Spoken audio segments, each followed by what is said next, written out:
pagi, selamat datang kembali di siaran pendidikan interaktif Bedah Kisi-Kisi Persiapan Ujian Nasional. Masih bersama saya Kak Asih Muhtar dan juga Bapak Wahyu Hartanto Jati. Ini adalah segmen ketiga, jadi manfaatkanlah segmen ketiga ini dengan sebaik-baiknya. Langsung bertanya kepada Bapak Wahyu Hartanto Jati, tentunya dengan mata pelajaran Bahasa Indonesia, melalui line telepon bebas pulsa kami, melalui SMS dan juga Facebook. Pak Wahyu, langsung aja yuk kita masuk pada soal berikutnya, soal kelima di segmen ketiga ini. Silahkan. Baik. Pada soal kelima, ini masih membahas tentang paragraf, ya. Jadi kita ingin lihat paragraf dan kalimat utamanya, letak kalimat utamanya, ya. Silakan perhatikan baik-baik. Migrasi atau perpindahan penduduk, ya, sebenarnya merupakan suatu reaksi kesempatan ekonomi pada suatu wilayah atau region. Pola migrasi pada negara-negara yang telah berkembang biasanya seimbang dan memperlihatkan kesaling tergantungan antara wilayah di dalamnya. Migrasi juga merefleksikan keseimbangan aliran sumber daya manusia dari suatu wilayah ke wilayah lainnya. Ya. Kemudian kalimat utama pada paragraf di atas adalah kesaling tergantungan antara wilayah, ataukah B, migrasi juga merefleksikan keseimbangan aliran sumber daya manusia dari suatu wilayah ke wilayah lainnya, ataukah C, migrasi atau perpindahan penduduk sebenarnya merupakan suatu reaksi kesempatan ekonomi pada suatu wilayah atau region, dan D, pola migrasi pada negara-negara yang telah berkembang. Ya. Oke, jawabannya adalah C, migrasi atau perpindahan penduduk sebenarnya merupakan suatu reaksi kesempatan ekonomi pada suatu wilayah, ya, atau region. Nah, ini kalimat utamanya terletak di awal.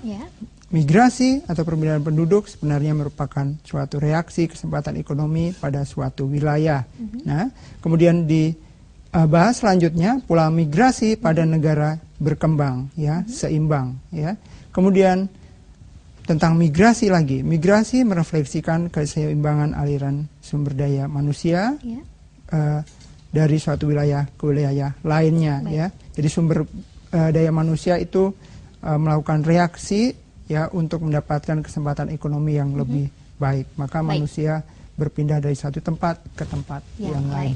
Oke, Pak Wahyu, kita sudah menerima pertanyaan kali ini melalui SMS dari adik kita di nomor 08773474 sekian dengan pertanyaan bagaimana membedakan antara paragraf deduktif, induktif, dan campuran. Silakan Pak Wahyu. Oke, terima kasih. Paragraf deduktif itu paragraf yang kalimat utamanya berada di depan, ya. Dan kita sekali lagi harus membaca satu paragraf itu secara utuh, ya. Kemudian ditangkap hal apa yang dibicarakan, ide apa yang dibicarakan. Jadi kalimat utama itu mengandung pokok pikiran atau ide utamanya. Nah, ide utamanya itu apa? Yang barusan, ya, dibahas ada tentang migrasi, atau misalnya ada kemacetan. Ya, misalnya ide utamanya kemacetan, ya. Kemudian pembahasannya kemacetannya di mana saja, apa sebabnya. Nah, itu penjelasnya. Nah, jadi ide utama itu yang menentukan apakah di awal, maka itu paragraf deduktif. Kalau ide utamanya itu berarti ada di akhir, berarti induktif. Ya. Tetapi bisa juga di dua-duanya, maka disebut campuran. Ya. Bisa deduktif, induktif. Baik. Ya, sudah dijawab pertanyaan dari 08219301 sekian dan masih mengundang partisipasi di adik-adik yang lain. Silakan mengajukan pertanyaan kepada Bapak Wahyu Hartanto Jati melalui line telepon bebas pulsa, SMS dan juga Facebook. Sembari menunggu pertanyaan berikutnya, kita lanjut ya Pak. Membahas soal yang ke-6. Saya bantu baca ya Pak ya. Silakan. Diskusi kelompok sangat efektif diterapkan untuk melatih berbicara. Siswa dapat meredam rasa malu bila mengemukakan pendapat, saran, atau pertanyaan kepada teman kelompoknya. Tanpa disadari, mereka melakukan interaksi dalam kelompok dengan topik yang terarah. Oke. Dan yang ditanyakan di sini adalah kalimat utama, ya, kalimat utama dari paragraf di atas, ya. Apakah A, siswa dapat meredam rasa malu bila mengemukakan pendapat, saran, atau pertanyaan kepada teman kelompoknya? B, tanpa disadari mereka melakukan interaksi dalam kelompok dengan topik yang terarah? C, siswa melakukan diskusi kelompok D. Diskusi kelompok sangat efektif diterapkan untuk melatih berbicara. Baik. Ya, Pak Wahyu yakin kalian bisa menjawab dan jawabannya adalah yang D.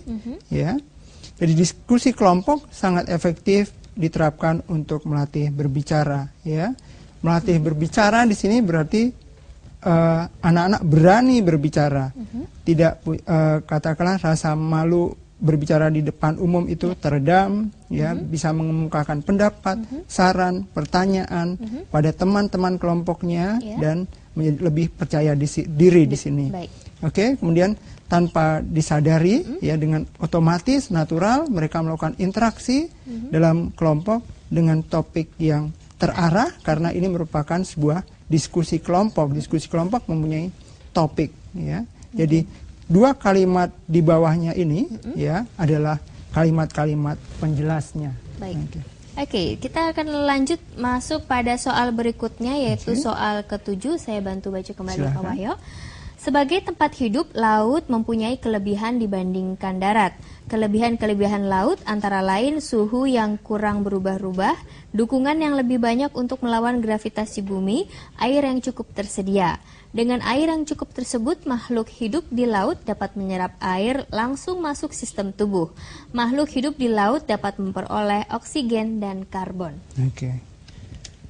Dan yang ditanyakan adalah kalimat utama pada paragraf di atas adalah makhluk hidup di laut dapat memperoleh oksigen dan karbon. B. Sebagai tempat hidup, laut mempunyai kelebihan dibanding darat. Ya. C. Dengan air yang cukup tersebut, makhluk hidup di laut dapat menyerap air langsung masuk sistem tubuh.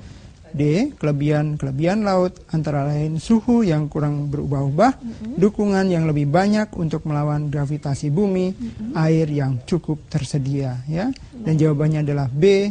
Sebagai tempat hidup, laut mempunyai kelebihan dibandingkan darat. Ya. Baik, Oke. Di soal yang ke-7 ini semoga adik-adik sudah lebih bisa mengerti dan memilih jawaban yang benar ya.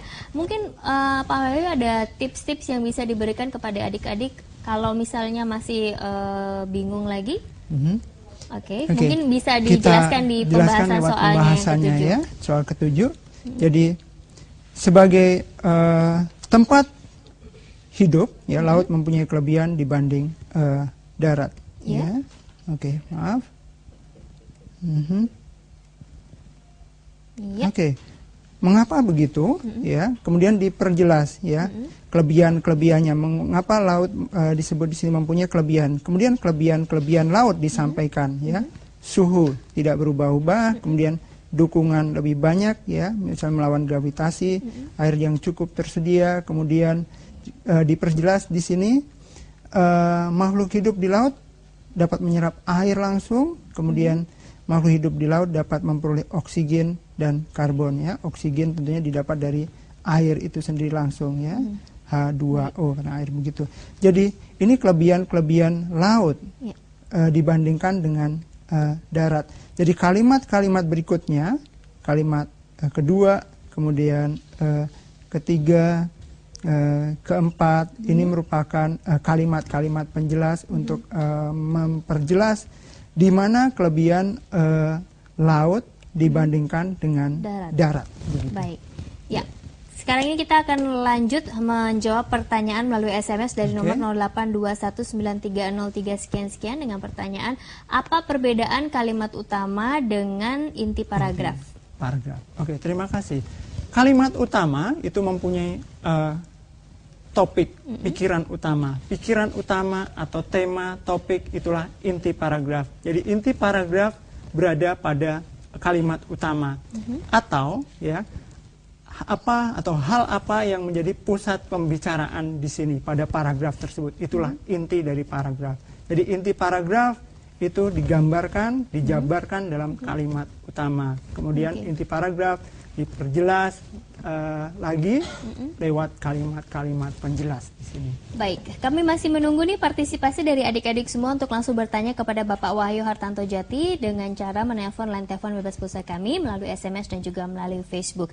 Silahkan dikumpulkan pertanyaannya, nanti akan dijawab sesaat lagi. Tentunya masih dalam siaran pendidikan interaktif berkisi-kisi persiapan ujian nasional sesaat lagi.